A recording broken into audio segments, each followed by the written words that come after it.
Naila tersentak, segera mengamati mempelai wanita itu dengan seksama.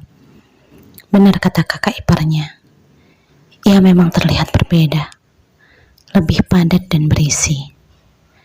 Naila memiringkan kepala, melihat Hanum dengan mata menyipit. Namun, baju kebaya berwarna putih dengan tali pinggang itu menutup sempurna bagian parut. "Hamil, Mbak," bisik Naila, bertanya dengan kerutan di kening. Sinta mengangkat kedua bahu, menatap iparnya dengan gelengan kepala. "Nggak tahu, tapi sepertinya," bisik Sinta terhenti, memalingkan wajah ke sisi lain. "Iya," imbuhnya tanpa suara, memaksa Naila menahan sepanggal nafas di rongga dada. Hatinya membara. Dengan rahang bergemeretuk, ia menarik nafas panjang. Jika benar Hanum hamil, lalu dengan siapa dia melakukannya? Bapak? Tak mungkin. Beliau memang berwatak keras, tapi tidak bejat. Dengan duduk melipat kedua kaki ke belakang, berkali-kali putri Pak Handoko itu terlihat meluruskan punggung. Ia juga seperti memainkan cincin yang melingkar di jari manis, lalu tertunduk dan tiba-tiba menatap Sumarni dari kedua sudut matanya. Wanita dengan polisan tipis itu beberapa kali terlihat mengusap wajah dengan tisu kecil yang dari tadi digenggam. Terkadang ia juga nampak membuang muka. Bibirnya memang tak semerah mempelai wanita. Wajahnya pun tak semulus dia yang kini duduk di sebelah suaminya. Namun senyum itu bertanda bahwa beliaulah intan sesungguhnya. Dialah yang seharusnya dijaga keberadaannya. Namun takdir berkata lain.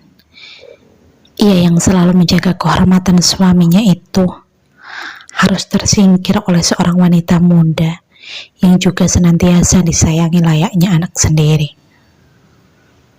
"Salim ke Bapak Mundo," perintah Sumarni dengan menepuk bahu putrinya pelan. Naila tersentak. Ia membalas tatapan ibunya dengan gelengan kepala. Namun wanita itu tersenyum kecil. "Salim dulu," ucapnya dengan anggukan kepala. Naila tak punya pilihan lain. Ia berjalan maju dengan kedua lutut, lalu berhenti di sebelah pasangan pengantin baru yang nampak duduk saling mengait lengan. "Selamat, Pak," ucap Naila singkat, lalu mencium punggung tangan bapaknya. Saat itu, hatinya benar-benar tercambik.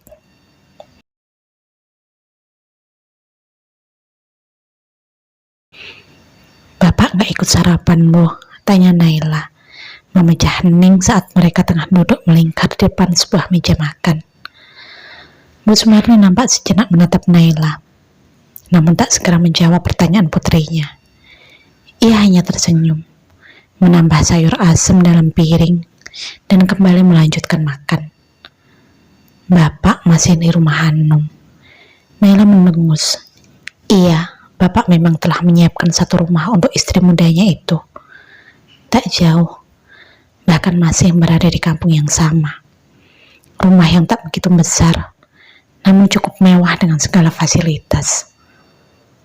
"Sudah 5 hari, gumam Naila menggerutu.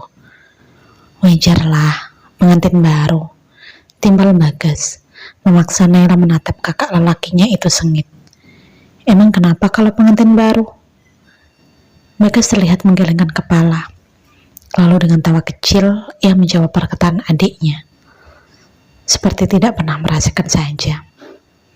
"Pernah, tapi kondisinya berbeda," sangkal Naila kesal. "Apanya yang beda?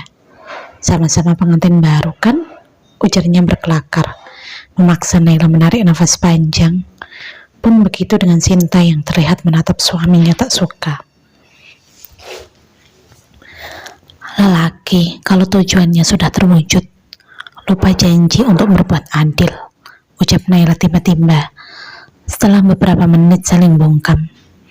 Kali ini Bagas terbahak dan kembali menggelengkan kepala. "Tidak semuanya seperti itu. Sudahlah, singkirkan itu penyakit hati. Jangan dipelihara, nanti malah jadi sakit sendiri. Naila mendengus, melihat ibunya yang juga terlihat menggelengkan kepala dengan tawa kecil. Apanya sih yang lucu? Tukas Naila, menggerutu dengan bibir mengerucut.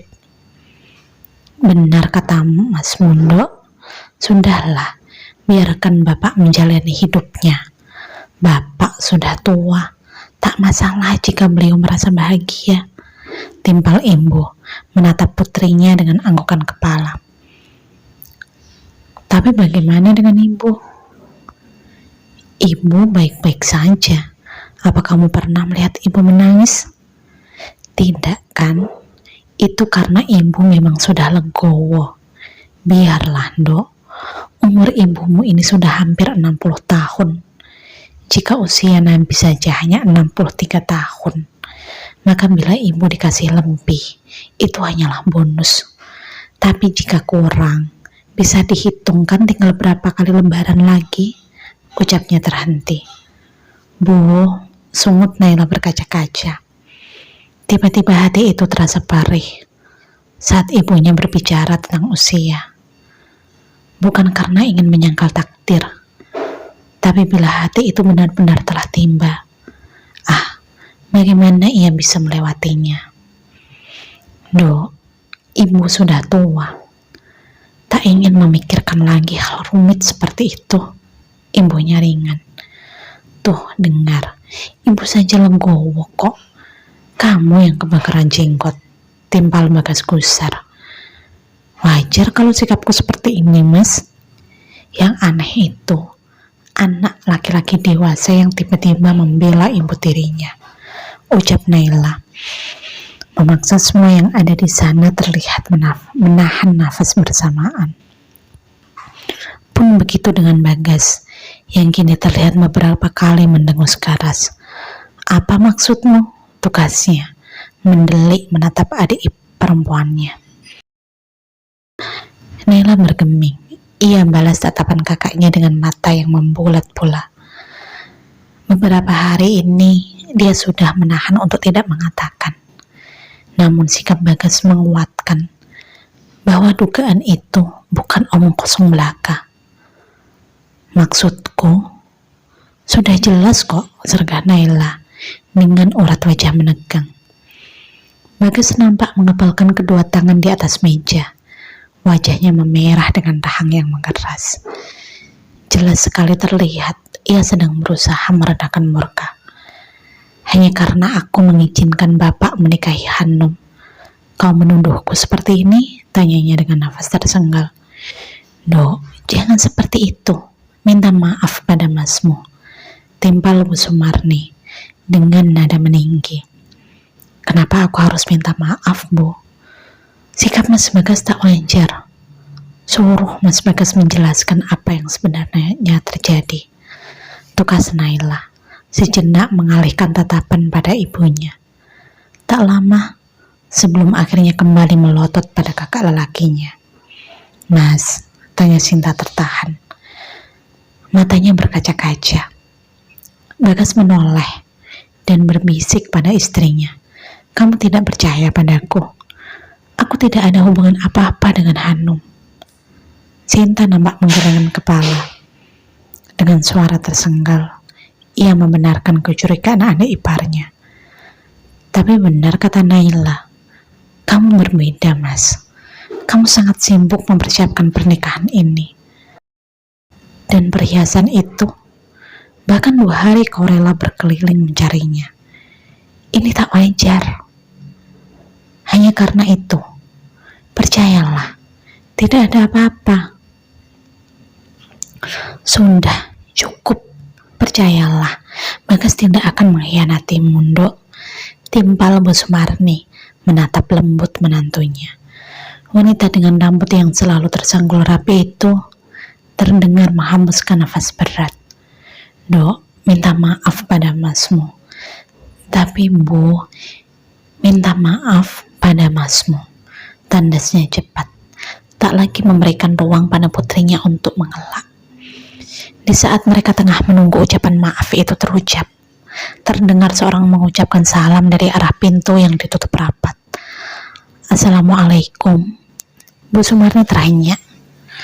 Pun begitu dengan anak dan kedua menantunya. Mereka saling menatap dengan daya berkerut.